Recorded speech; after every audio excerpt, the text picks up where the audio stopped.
And President Trump, we've been all over this story, has China reeling tonight, still over our operation in Venezuela. Now, you all know by now that this is a move that was not only done to arrest Maduro, but at its core to beat back Chinese influence in our hemisphere.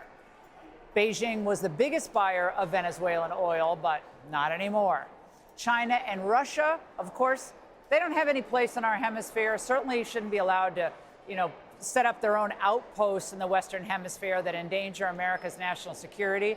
And sources are claiming that the Trump administration told Venezuela's interim president, Delcy Rodriguez, that the regime must kick out China, Russia, Iran, and Cuba and sever economic ties, as well as to agree to partner exclusively with the U.S.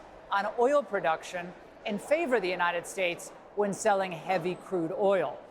In a new interview, the president telling the New York Times that the U.S. would be running Venezuela and extracting oil from its reserves potentially for years, saying we will rebuild it in a very profitable way. We're going to be using oil. We're going to be going to taking oil. We're getting oil prices down. We're going to be giving money to Venezuela, which they desperately need.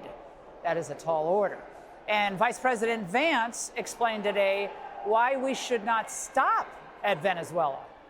Greenland is really important, not just to America's missile defense, but to the world's missile defense. Number two, we know that there are hostile adversaries that have shown a lot of interest in that particular territory, that particular slice of the world. So what we're asking our European friends to do is to take the security of that landmass more seriously, because if they're not, the United States is going to have to do something about it. You bet. And here to discuss, Gordon Chang, Gatestone Institute Senior Fellow. Gordon, I've been dying to talk to you, since Saturday in the wee hours of the morning. It is important, is it not, that Greenland not become a satellite or an adversary be used by China or Russia as an outpost against the United States, as we're talking about these emerging threats? Absolutely, Laura. We know that the Chinese and Russians have great interest in Greenland, and we also know something else. In January, Denmark's defense minister actually admitted that Copenhagen had neglected the defense of Greenland. Well, if Denmark is not doing it, then somebody has to, and that has to be the United States. Well, Gordon, what we know is that China, through its Belt and Road Initiative, has been, frankly, brilliantly assembling a series of strategic ports across the globe, most notably in Africa, even in trying to buy ports and manage ports in the United States.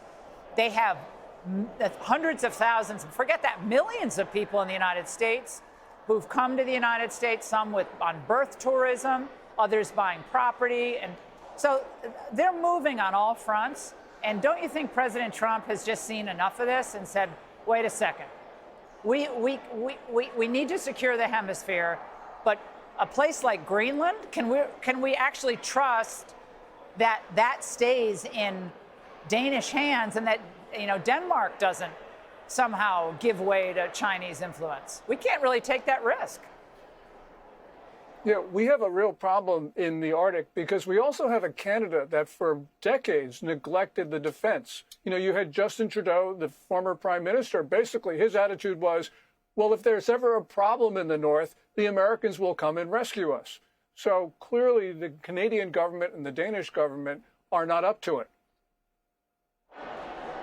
All right, Gordon, I think this reset in the Western Hemisphere is long overdue, and only Marco Rubio, J.D. Vance, Donald J. Trump could see it at 50,000 feet level, and we'll see if the media ever catches up. But I actually think most people in the media would be fine if the CCP took Venezuela. I don't think they'd have any problem with that. Don't you agree? The press is fine with China having more infiltration in the Western Hemisphere. They don't see it as a threat.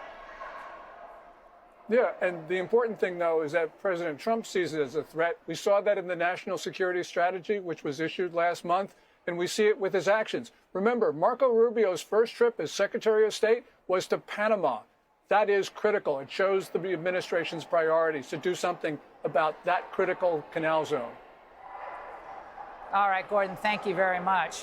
Hey, Sean Hannity here. Hey, click here to subscribe to Fox News YouTube page and catch our hottest interviews and most compelling analysis. You will not get it anywhere else.